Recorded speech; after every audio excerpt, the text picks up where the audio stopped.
الحمد لله نحمده ونستعينه ونستغفره ونؤمن به ونتوكل عليه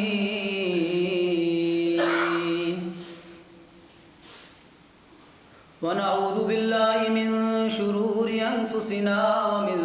سيئات أعمالنا من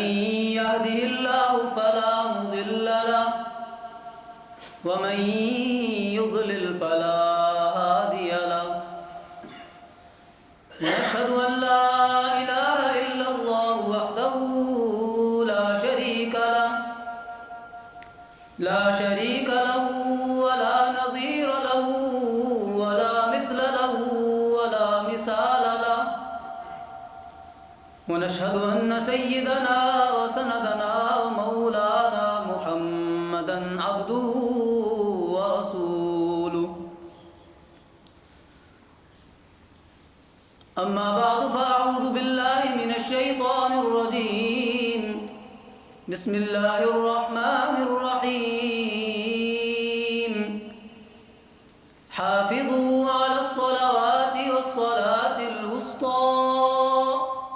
وقوموا لله قانتين وقال تبارك وتعالى في مقام آخر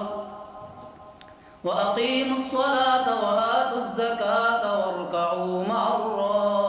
الراكعين وقال تبارك وتعالى وأقم الصلاة طرفي النهار وزلفا من الليل إن الحسنات يذهبن السيئات ذلك ذكرى للذاكرين واصبر فإن الله لا يضيع أجر المحسنين وقال رسول الله صلى الله عليه وسلم من حافظ عليها كانت له نور أو برهان أو نجاة يوم القيامة صدق الله مولانا العظيم وصدق رسوله النبي الكريم ونحن على ذلك لمن الشاهدين والشاكرين والحمد لله رب العالمين إن الله وملائكته يصلون على النبي يا أيها الذين آمنوا صلوا عليه وسلموا تسليما اللهم صل على سيدنا ومولانا محمد وعلى آل سيدنا ومولانا محمد وبارك وسلم وصل عليه رب اشرح لي صدري ويسر لي أمري واحلل عقدة من لساني يفقهوا قولي انتہائی واجب الاحترام بھائیوں اور دوستوں، آج نہایت ہی اہم موضوع پر آپ کے سامنے گفتگو کرنا مقصود ہے، اور جمعہ کی اس نشست کے اندر جو آج کی تاریخ میں اللہ رب العزت کی توفیق اور اس کے فضل و کرم سے اور اس کے احسان اور اس کی توفیق سے اس کے گھر میں حاضر ہو کر اس کی بندگی کو بجا لانے کے لیے اور اپنی بندگی کے تقاضوں کو صحیح طریقے سے سمجھنے کے لیے جو اللہ نے ہمیں توفیق بخشی ہے، اس توفیق کے مطابق ہم یہاں پر حاضر ہیں۔ دعا ہے کہ رب کائنات ہماری اس حاضری کو قبول فرمائے، ہمارے یہاں آنے، یہاں بیٹھنے اور یہاں پر بیان کرنے اور بیان کو سننے کو مفید بنائے، ہماری عملی زندگی کے اندر اس کے ذریعے سے ایک تبدیلی کا باعث بنا دے۔ آج نماز کے موضوع پر آپ سے گفتگو کرنی ہے۔ نماز کس کو کہتے ہیں؟ یہ عبودیت کا، اللہ تبارک و تعالیٰ کی بندگی کا اور اس بندگی کے تقاضوں کو پورا کرنے کا کون سا طریقہ ہے اللہ رب العزت نے ہمیں کیوں اس کا حکم دیا ہے؟ کیوں دن میں ہم 5 مرتبہ اللہ کے دربار میں حاضر ہوتے ہیں؟ مقصود اس بندگی کا کیا ہے اور طریقہ کیا ہے؟ اس طریقہ بندگی کے فوائد کیا ہیں؟ اس کی اہمیت کیا ہے؟ یہ ایک طویل موضوع ہے،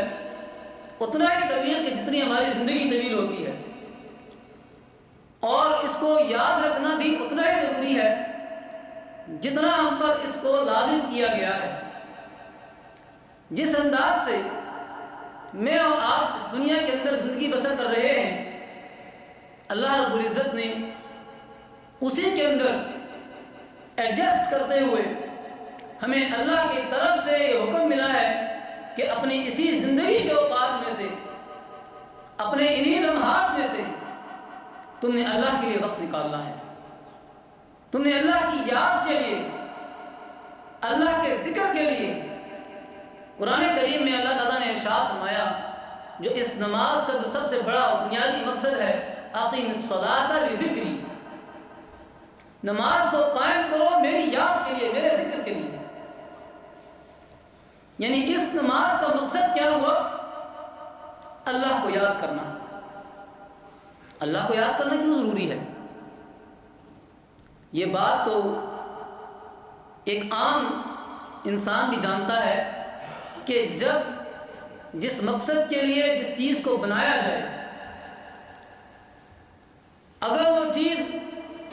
اس بنانے والے کی انسٹرکشنز کو فالو نہیں کرے گی، جب تک وہ اس کی ہدایات کے تابع نہیں ہوگی، اس کی ہدایات کو نہیں سمجھے گی، تب تک وہ اپنے بنانے کا مقصد پورا نہیں کر پائے گی۔ تو میں اور آپ اس دنیا کے اندر اللہ کی تخلیق ہیں۔ اللہ رب العزت نے مجھے اور آپ کو پیدا کیا ہے، اور اس پیدا کرنے کے بعد چونکہ دنیا کے اندر بے شمار ایسی چیزیں بھی پیدا کی گئی ہیں جن سے ہمیں اپنے مقصد زندگی سے شاید غفلت ہو جاتی،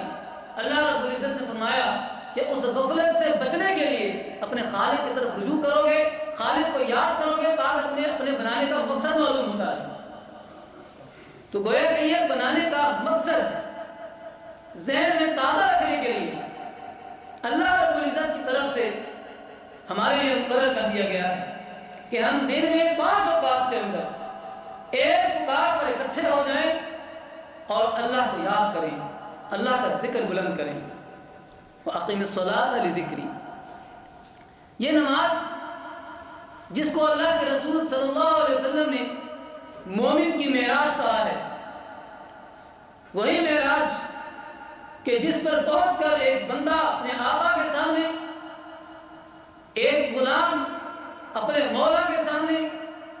اور ایک بندہ خدا اپنے خدا کے سامنے جا کر اس کے سامنے اس کی عظمتوں کا اعتراف کرتا ہے، اور یہ سمجھتا ہے کہ یہ پوری کی پوری کائنات رنگ بو جس میں چاروں طرف رنگ بکھرے ہوئے ہیں، یہ رنگ بکھیرنے والا اس نے اس کائنات کے اندر مجھے اس لیے بھیجا ہے تاکہ میں اس کے پھیلائے ہوئے رنگوں کو دیکھوں، ان سے اپنی زندگی کو مزین کروں، خوبصورت بناؤں، اور اس کے ذریعے سے اپنے اعمال کو خوبصورت بناتے ہوئے اپنے رب کو راضی کر لوں۔ میرے بھائیوں اور دوستو، حضرت علی رضی اللہ تعالیٰ عنہ کا ایک قول ہے، فرماتے ہیں کہ مومن کی زندگی کے 3 ہی اوقات ہوتے ہیں۔ یعنی حقیقت میں وہ یہ بتانا چاہتے ہیں، وہ یہ تعلیم دینا چاہتے ہیں کہ مومن کی زندگی کے 3 ہی اوقات ہوتے ہیں، اس سے بڑھ کر اس کے پاس کوئی اور وقت نہیں ہوتا کسی کام کے لیے۔ پہلا وقت جو سیدنا علی رضی اللہ تعالیٰ عنہ فرماتے ہیں کہ وہ وقت ہوتا ہے کہ جس میں بندہ مومن اپنے رب کے ساتھ راز و نیاز کرتا ہے۔ آپ کہتے ہیں نا کہ میں اپنے رب سے محبت کرتا ہوں، اس لیے کہ اس نے مجھے بنایا ہے، تخلیق کیا ہے، اس نے مجھے رشتے ناطے عطا کیے ہیں، اس نے ماں کی ممتا مجھے عطا کی ہے، باپ کی شفقت مجھے عطا کی ہے، بہنوں کی محبت مجھے عطا کی ہے، مجھے بھائیوں کا ساتھ دیا ہے، مجھے دوستوں اور یاروں کی قربت دی ہے، مجھے اس معاشرے کے اندر جینے کا ایک سلیقہ سکھایا ہے، میں کیوں نہ اس سے محبت کروں؟ تو میں اپنے اس رب کے ساتھ راز و نیاز کرتا ہوں، اس کے ساتھ اپنے دل کی باتیں کرتا ہوں، دل سے بات نکلتی ہے اور رب اس کو پہچان لیتا ہے، اور رب اس کو اس کے اعمال کا حصہ بنا لیتا ہے، اس کے دفتر کے اندر لکھ دیتا ہے کہ میرے بندے نے مجھے یاد کیا تھا، یہ وقت انسان کا قیمتی ہو جاتا ہے۔ دوسرے وقت میں سیدنا علی رضی اللہ عنہ فرماتے ہیں کہ آدمی بندہ مومن وہ اپنے معاش کی اصلاح کرتا ہے، اور تیسرے اوقات میں ایک بندہ مومن اپنے آپ کو خدا کے سپرد کرتے ہوئے ان حلال چیزوں سے اپنے آپ کو دور کر دیتا ہے کہ جو اللہ رب العزت نے اس کے لیے حلال کی تھی، ان سے پاکیزہ جو چیزیں اللہ تعالیٰ نے اس کو عطا کی تھی وہ انسان کو حاصل ہو جاتی ہیں۔ اللہ رب العزت جو چیزیں انسان کے لیے بھیج چکا ہے، جس کے بارے میں کہہ چکا ہے، فرما چکا ہے کہ یہ تمہارے لیے حلال ہیں، تمہارے لیے جائز ہیں، تمہارے لیے پاکیزہ ہیں، ان کو کھاؤ، لیکن وہ اس کے باوجود ان اوقات کو اپنے رب کے ساتھ خالص کر کے ان لذتوں کو چھوڑ دیتا ہے۔ گویا کہ ہر حال میں انسان بندہ مومن اپنے آپ کو اپنے رب کے سپرد رکھتا ہے۔ وہ یہ نہیں کہتا کہ میرا فلاں وقت ایسا ہے کہ جس میں اپنے رب سے آزاد ہوں، وہ یہ نہیں سمجھتا کہ میں نے کوئی ایسا وقت بھی اپنے پاس رکھا ہوا ہے جس وقت میں میرے پاس رب کے علاوہ کسی اور کام کے لیے بھی گنجائش موجود ہے۔ یہ نماز حقیقت میں انسان کو ان تینوں اوقات کی یاد، ان تینوں اوقات کا تذکرہ کرنے کے لیے، ان تینوں اوقات کے اندر احساس پیدا کرنے کے لیے یہ نماز اللہ رب العزت نے فرض کی ہے۔ اور نماز کی حفاظت کرنا یہ مومن کی صفات میں شامل کیا گیا ہے کہ وَالَّذِينَ هُمْ عَلَىٰ صَلَاتِهِمْ يُحَافِظُونَ، کامیاب مومن وہ ہے جو اپنی نمازوں کی حفاظت کرتے ہیں۔ دنیا کے اندر بھی میری اور آپ کی کامیابی اور ناکامی کا معیار ہوتا ہے۔ میں اور آپ اس دنیا کے اندر کامیابی کے لیے جدوجہد کرتے ہیں، سکسیس کے پیچھے بھاگتے ہیں، لیکن یہ سکسیس کیسے آئے گی؟ اللہ رب العزت فرماتا ہے کہ سکسیس اگر تم چاہتے ہو تو ایسی کوشش کرو کہ تمہیں کامیابی کے پیچھے بھاگنے کی بجائے کامیابی تمہارے پیچھے چلی جائے۔ ایسا ایک رویہ اپنا لو، ایسی ایک کیفیت اختیار کر لو کہ کامیابی تمہارے پیچھے بھاگے، وہ تمہاری طرف پلٹے اور تمہیں کامیابی کے پیچھے نہ بھاگنا پڑے۔ اور وہ ایک ہی صورت ہے کہ وہ اس صورت میں کہ جب انسان اپنے رب کے ساتھ متعلق ہو جاتا ہے، اپنی زندگی کے تمام افعال اور اعمال کو رب کے ساتھ خالص کر دیتا ہے۔ اور یہ بات بھی انشاءاللہ آگے آئے گی کہ یہ نماز کیسے انسان کے اندر احساس پیدا کرتی ہے، کیسے انسان کے اعمال کو درست کرتی ہے، کیسے اس کا جو سوشل ایٹیٹیوڈ ہے، جو اس کا معاشرتی رویہ ہے، اس کو بہتر بناتی ہے۔ اس نماز کے فوائد میں سے کتنے ایسے فوائد ہیں کہ جس کا تعلق انسان کی صحت کے ساتھ ہے، جس کا تعلق انسان کے معاشرے کے ساتھ ہے،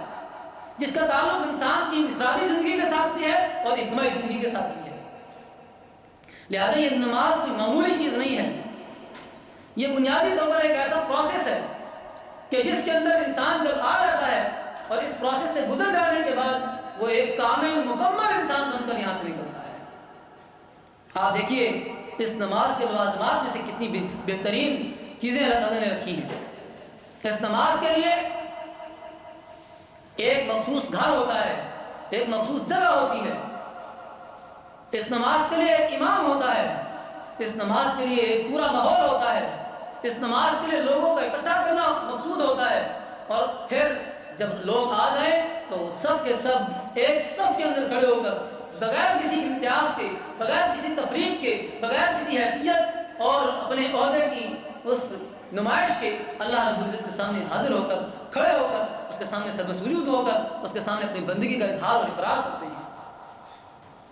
ایک ہی صف میں کھڑے ہو گئے محمود و ایاز، نہ کوئی بندہ رہا نہ کوئی بندہ نواز، بندہ و مختار و غنی ایک ہوئے، تیری سرکار میں پہنچے تو سبھی ایک ہوئے۔ اس سے بڑا سبق انسان کو کیسے مل سکتا ہے؟ طبقاتی امتیازات کو ختم کرنے کے لیے، معاشرے کے اندر ایک بہترین رویہ پیدا کرنے کے لیے،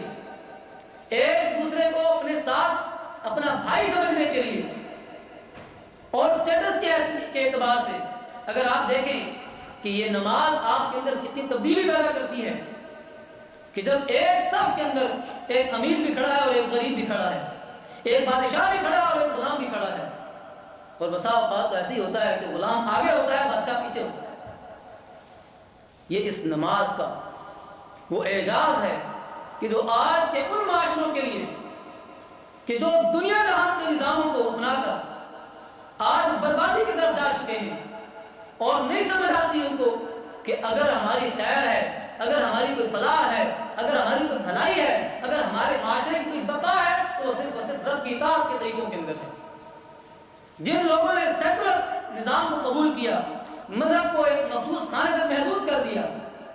اور یہ کہا کہ یہ تو مذہب انسان کا ذاتی معاملہ ہے، عبادت چاہے تو کر لے چاہے تو نہ کرے، ہفتے میں ایک بار جا کر چرچ کے اندر عبادت گاہ کے اندر چلا جائے، وہاں پر جا کر اپنی مرضی کی عبادت کر لے، اپنے خدا سے راز و نیاز کر لے، لیکن اس خدا کو یا اس عبادت کے منصب کو یا اس حیثیت کو اس چرچ سے یا اس مذہبی مقام سے باہر آنے کی اجازت نہیں ہے۔ اس کا نتیجہ کیا نکلا ہے کہ جن کو دور کے ڈھول بڑے سہانے نظر آتے ہیں ان کی اطلاع کے لیے یہ عرض ہے کہ آج بھی ان کے مفکرین سر جوڑ کر بیٹھے ہیں کہ کیسے اپنے معاشرے کو سیدھا کیا جائے، کیسے اپنے معاشرے کو تباہی اور بربادی سے بچایا جائے۔ یہ نماز ہے، یہ عبادت ہے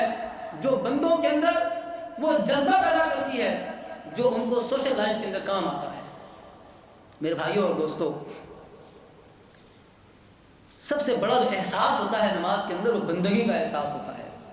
اور یہی احساس پیدا کرنے کے لیے انسان کو یہاں پر بلایا جاتا ہے۔ ایک بندہ مومن اپنے سارے کاموں کو چھوڑ کر، اپنی ساری مصروفیات کو ترک کر کے، اپنے سارے کاموں کو پس پشت ڈال کے اللہ کے دربار میں حاضر ہوتا ہے اور اس بنیاد پر آتا ہے کہ اے اللہ، میں اس احساس کو لینے کے لیے آ رہا ہوں کہ میں دنیا میں چاہ کہیں بھی جاؤں، میں دنیا کا کوئی بھی کام کروں، میں تیری حیات کو سامنے رکھوں۔ یہ احساس مجھے دنیا کے اندر جا کر شاید نہ محسوس ہو، اس لیے کہ وہاں پر تو میرے ایمان کے ڈاکو میرے ایمان کو لوٹنے کے لیے بیٹھے ہوئے ہیں، ایمان کے لٹیرے بیٹھے ہیں، وہ تو ڈاکہ ڈالنے کے لیے بیکار ہیں، اس لیے کہ ان کو پتا ہے کہ اس کے پاس ایسی دولت ہے جو دولت ہمارے پاس نہیں ہے۔ یعنی چور تو چوری وہیں پہ کرتا ہے جہاں پہ خزانہ ہوتا ہے۔ آج اگر ہم یہ کہتے ہیں کہ پوری دنیا اسلام اور مسلمانوں کے پیچھے پڑی ہے تو کیوں پڑی ہے؟ وہ ڈاکے ڈالنے کے لیے کیوں آتے ہیں؟ اس لیے کہ ان کو پتا ہے کہ ان کی ایک ایک نماز اور ایک ایک نماز کے ایک ایک سجدے کے اندر ان کو وہ احساس نصیب ہوتا ہے جو دنیا جہان کے انسانوں کو نصیب نہیں ہوتا۔ یہ اس نماز کی کیفیت کی بات ہے۔ اللہ کے رسول صلی اللہ علیہ وسلم نے اسی لیے فرمایا کہ جب انسان سجدے میں ہوتا ہے تو دیکھنے والوں کو شاید وہ زمین پر نظر آ رہا ہوتا ہے، لیکن حقیقت میں اس کا جو مقام اور مرتبہ ہوتا ہے وہ آسمانوں کے اوپر ہوتا ہے۔ اس کی کیفیت وہ اپنے رب کے حضور میں جھکا ہوا ہوتا ہے اور وہاں پر سجدے کر کے یہ ایک سجدہ جسے تو گراں سمجھتا ہے 1000 سجدے سے دیتا ہے آدمی کو نجات۔ وہ جو ہزاروں دروں کے اوپر جھکنے والی زمین ہے وہ اگر اس ایک در میں جھک جائے تو وہ سارے سجدوں سے اس کو بے نیاز کر دیتی ہے۔ میرے بھائیوں اور دوستو، مسلمان اور مومن اس کے دل کے اندر جب یہ کیفیت پیدا ہوتی ہے تو اس کے لیے دنیا کی ساری مشکلیں آسان ہو جاتی ہیں، اس کے لیے ساری پریشانیاں حیض ہوتی ہیں اور وہ سمجھتا ہے کہ میں تو اپنے رب کے حضور آ گیا ہوں، میری پریشانیاں جانے میرا رب جانے، مجھے پریشانیوں سے کوئی سروکار نہیں ہے۔ اس لیے اللہ تعالیٰ قرآن پاک میں فرماتا ہے، اور قرآن پاک لاریب کتاب ہے، الا بذکر اللہ تطمئن القلوب، یہ جو اللہ کا ذکر ہے یہ دلوں کو اطمینان عطا کرتا ہے۔ بعض دن واقعی میں صلاۃ ذکری، نماز میرے ذکر کے لیے قائم کرو۔ کیوں؟ تمہاری پریشانیاں ختم ہو جائیں گی، تمہارے مسائل حل ہو جائیں گے، تمہاری مشکلات آسانیوں کے اندر تبدیل ہو جائیں گی، اور تم اس معاشرے کے اندر سوسائڈ کرنے والے نہیں بنو گے، تمہارا معاشرہ خوشیوں سے بھرا ہوا نہیں ہوگا، بلکہ تمہارا معاشرہ اللہ سے ڈرنے والوں کا، دوسرے لوگوں کا خیال کرنے والوں کا، حقوق العباد کی پاسداری کرنے والوں کا معاشرہ ہوگا۔ اس لیے جب انسان اللہ کا ذکر کرتا ہے، جب انسان اللہ کے اس نماز کی طرف آ جاتا ہے، اللہ کی اس بندگی اور اس عمل کی طرف آ جاتا ہے، تو رب کائنات اس کی ساری پریشانیوں کو سمیٹ لیتا ہے اور اس کو بالکل ہلکا پھلکا کر کے یہاں سے بھیجتا ہے۔ آؤ اپنے ساری دنیا کے سارے بکھیڑے لے آؤ، ساری مشکلات کو لے آؤ، وہ مشکل کہ جس کو تم سمجھتے ہو کہ شاید کبھی حل نہیں ہو پائے گی، لے آؤ خدا کے دربار میں۔ وہ گناہ جس کو تم سمجھتے ہو کہ شاید اگر لوگوں کو پتہ چل جائے تو لوگ زندہ جلا دیں، لیکن وہی گناہ جب تم رب کے دربار میں لے کر آتے ہو، رب کہتا ہے لا تقنطوا من رحمت اللہ کی رحمت سے مایوس نہ ہوا کرو۔ میرے بھائیوں اور دوستو، یہ نماز ہے۔ 70 سال کا بوڑھا 70 سال کے گناہ لے کر ایک مرتبہ جب آتا ہے رب کے دربار میں اور وہاں پر آ کر سجدہ کرتا ہے اور 2 آنسو گراتا ہے، اللہ فرماتا ہے جاؤ، تم اس رب کے دربار میں آئے ہو، اس بادشاہ کے دربار میں آئے ہو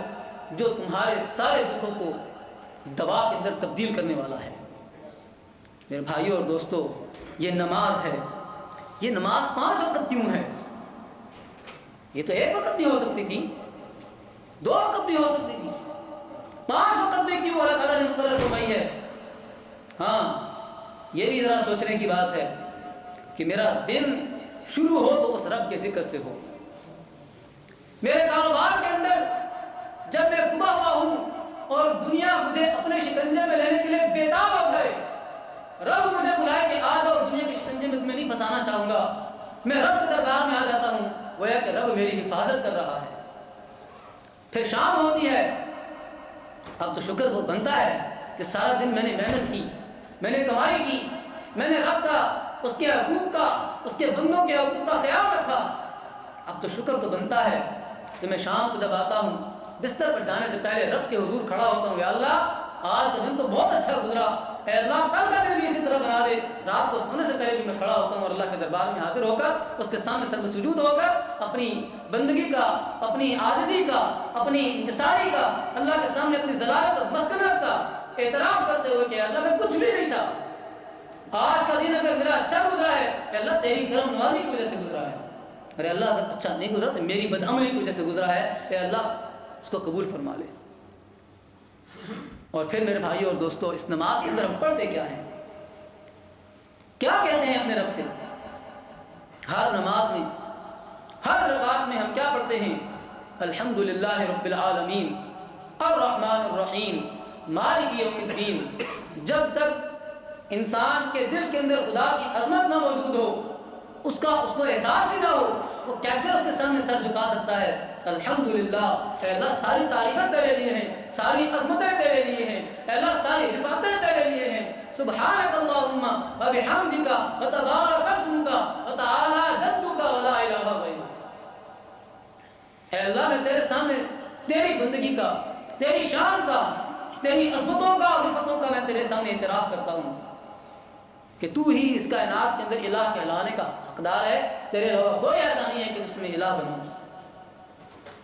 پھر سورہ فاتحہ میں ایاک نعبد و ایاک نستعین، اے اللہ بندگی کے لائق تو ہے،